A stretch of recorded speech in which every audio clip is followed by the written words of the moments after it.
Aquí entre nos, seguimos contigo.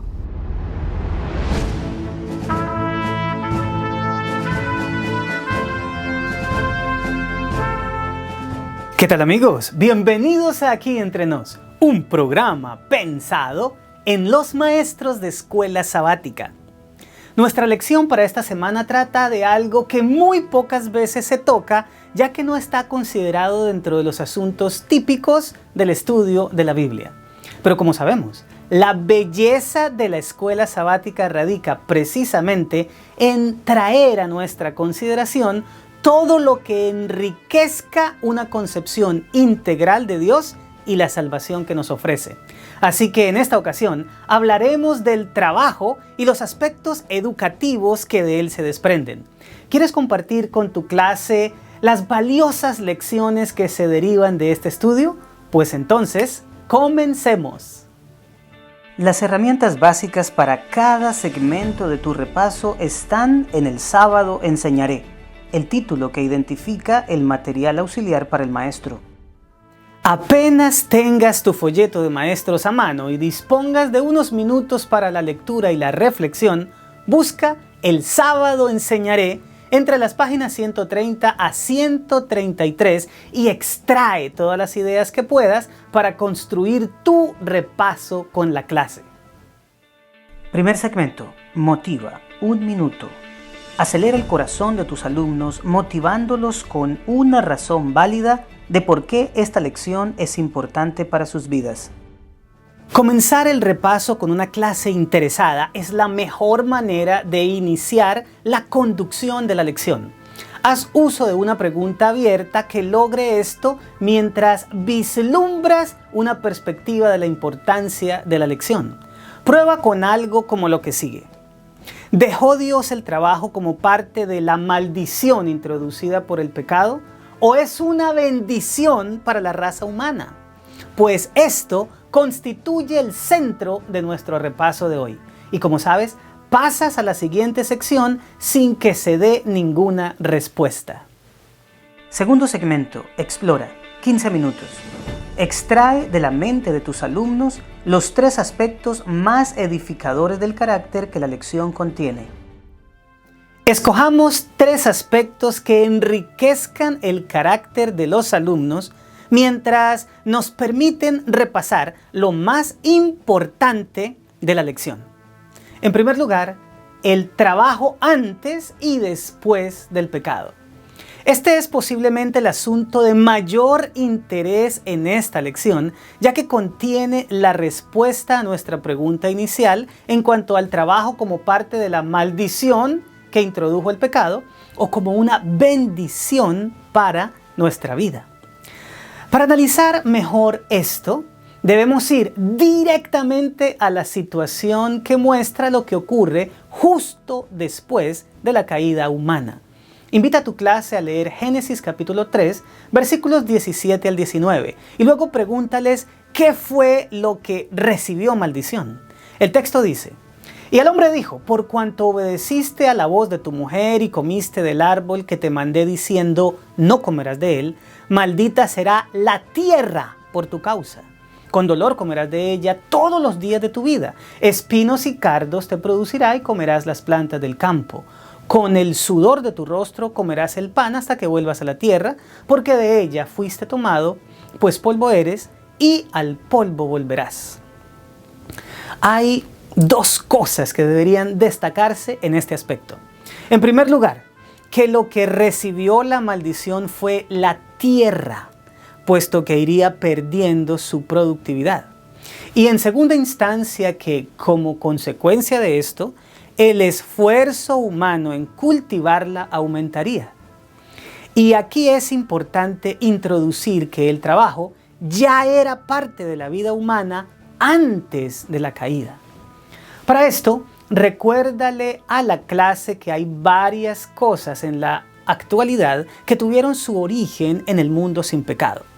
El matrimonio que Dios instituyó recién creados los seres humanos y que se encuentra registrado en Génesis capítulo 2, versículos 21 al 24.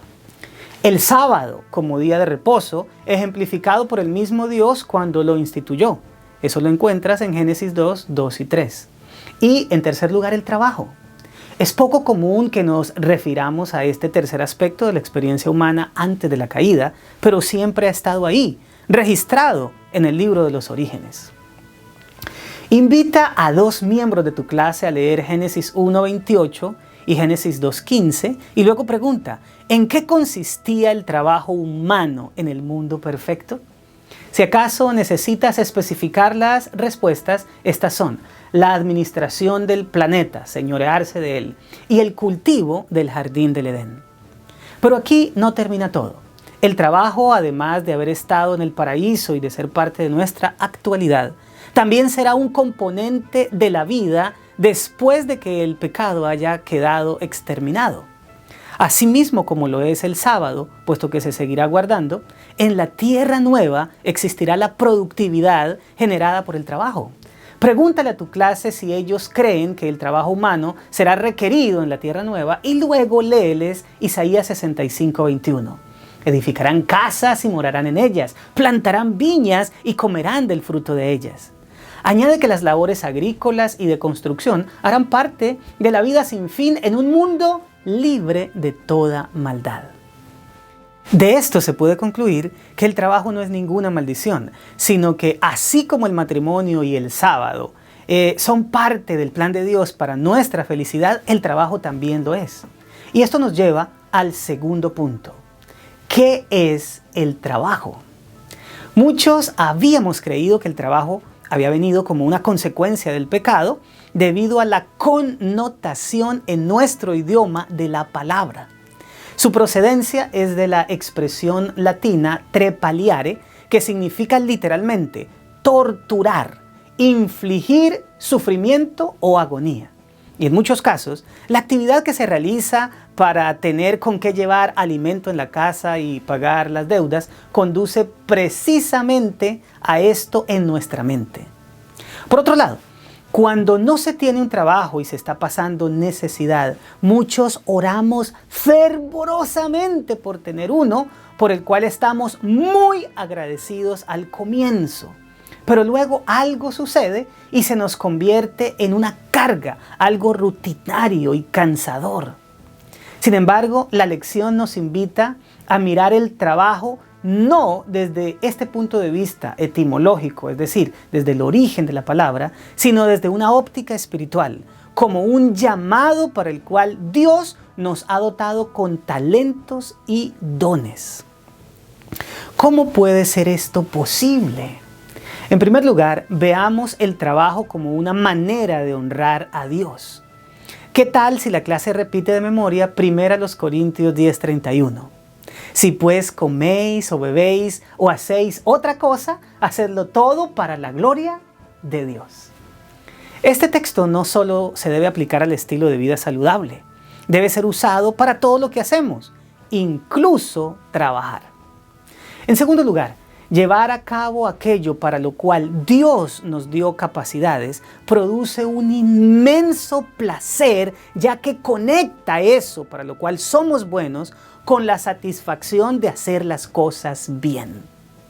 Y finalmente, el perfeccionar nuestros talentos por la práctica constante y la mejora continua hace que el producto de nuestra labor llene de bienestar a todos aquellos que resultan beneficiados con ella. Visto desde esta perspectiva, el trabajo supera a una mera actividad para devengar un salario y se convierte en llevar a cabo nuestra vocación o llamado divino para servir a la humanidad.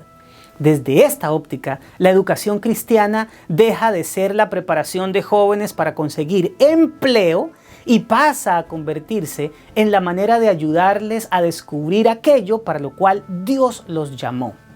Esto no sucederá en ninguna otra institución educativa, ya que su objetivo será producir empleados calificados, mientras que nuestra visión es la de preparar caracteres para la eternidad y ayudarles a descubrir la manera para servir mejor a la humanidad. Haríamos muy bien al usar para este punto el trabajo artesanal y artístico que se necesitó para construir el santuario del Antiguo Testamento. Lean Éxodo 35, 30 al 35 y reflexionen en clase sobre el hecho de que la construcción del santuario requirió de los dones que les dio el Señor a personas específicas. En esta línea de pensamiento conduce a tu clase a reflexionar que todas las capacidades con que Dios nos dotó son para la edificación de algún tipo de santuario.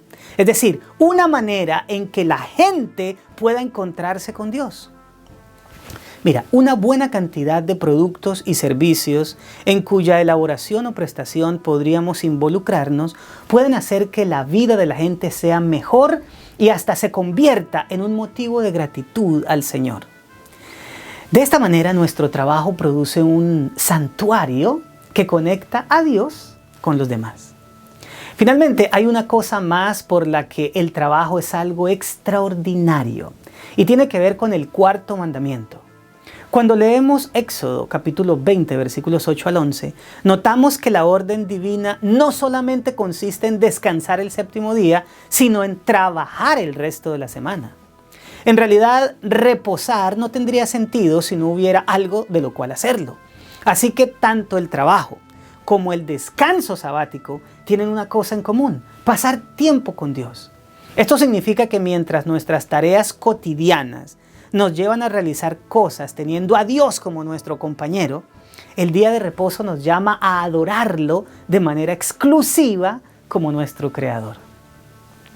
Pero toquemos la última parte de este segmento: los tipos de trabajo. En este punto me gustaría invitarte a enseñarle a tus alumnos la diferencia entre un trabajo y un empleo y que les abras la mente a considerar los beneficios de trabajar de una manera más provechosa. Esto está en pleno acuerdo con el tema del trimestre porque nos permitirá instruirnos en un aspecto que las instituciones académicas no enseñan: la educación financiera, un asunto importante de la mayordomía cristiana.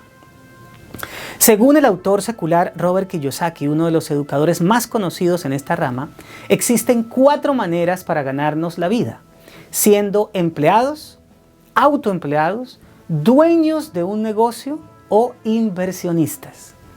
El empleado es el individuo que trabaja para otro, intercambiando su tiempo y habilidades por dinero. La mayoría de nosotros está en este nivel. Por supuesto, no es nada malo, pero es lo que se encuentra a la altura mínima de lo que como hijos de Dios tenemos la posibilidad de alcanzar. El siguiente tipo de trabajo es ser autoempleado, un individuo que no trabaja para otro excepto para sí mismo. Es el que pone una oficina, consultorio o presta servicios a domicilio. Se da el lujo de contratar directamente con un cliente y no con un patrono, y dispone de su propio horario. Muchos necesitan uno o más ayudantes para realizar su labor, a los cuales debe tratar por ley como empleados, garantizando sus derechos laborales. El autoempleado tiene en su contra que el día que no trabaja, tampoco recibe remuneración. En tercer lugar, encontramos al dueño de negocio, que a diferencia de los anteriores, no necesita estar presente para producir y ser remunerado, ya que en lugar de trabajar para otros o para sí mismos, tienen un sistema autónomo en que un grupo de personas trabaja para ellos y son supervisados. Debo decir que la generación de riqueza inicia en el nivel de los dueños de negocio y les da más tiempo libre para estar con Dios, la familia y para servir mejor. En última instancia tenemos al inversionista que no trabaja para nadie ni tiene empleados, sino que ha construido una red de activos que le generan recursos económicos periódicamente.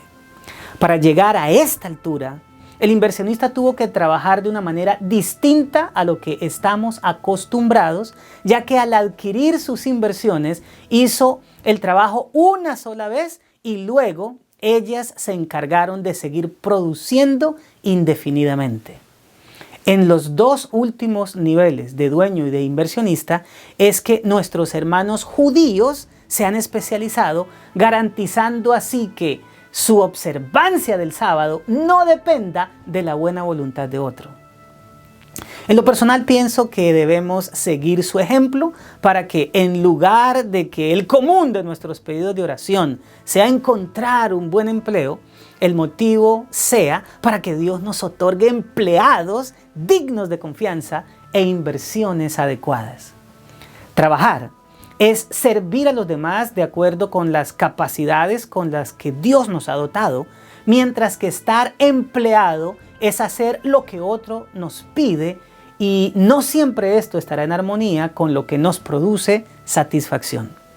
Pero aún si estamos en este nivel, Colosenses 3:23 nos invita a que todo lo que hagáis, hacedlo de corazón, como para el Señor y no para los hombres. Tercer segmento. Aplica 12 minutos. Plantea simulaciones de la vida real con escenarios que necesiten soluciones basadas en lo estudiado, estimulando así la participación. Entremos ahora en la sección aplicativa. Invita a tus alumnos a resolver los siguientes interrogantes de acuerdo con lo repasado en esta lección. Primero, ¿cómo le explicarías a una persona que cree que el trabajo es una maldición, que en realidad es un plan de Dios para nosotros? Segundo, imagina que un adolescente te consulta para que lo ayudes a escoger la carrera que será la más lucrativa en el futuro. ¿Qué le dirías? Y por último, ¿por qué crees que nuestra iglesia necesita tener más dueños de negocios y más inversionistas que los que actualmente tiene? Cuarto segmento. Crea 2 minutos. Lleva la lección más allá de la clase. Desafía a tus alumnos a realizar una tarea durante la semana. Llega el momento de asignar la tarea. Invita a tus alumnos a leer el libro Padre Rico, Padre Pobre de Robert Kiyosaki. Y para despedir a tu clase, concluye la lección de una manera sencilla y elegante. El trabajo es parte de las bendiciones divinas que han estado presentes antes de la caída y que continuarán después de que termine el pecado en este mundo. Bueno, mis amados, esto fue Aquí Entre Nos, un programa pensado en los maestros de escuela sabática. Finalizo contándoles que nuestro enfoque para el año que viene es: yo iré compartiendo esperanza, porque Cristo viene pronto. Nos vemos la próxima semana.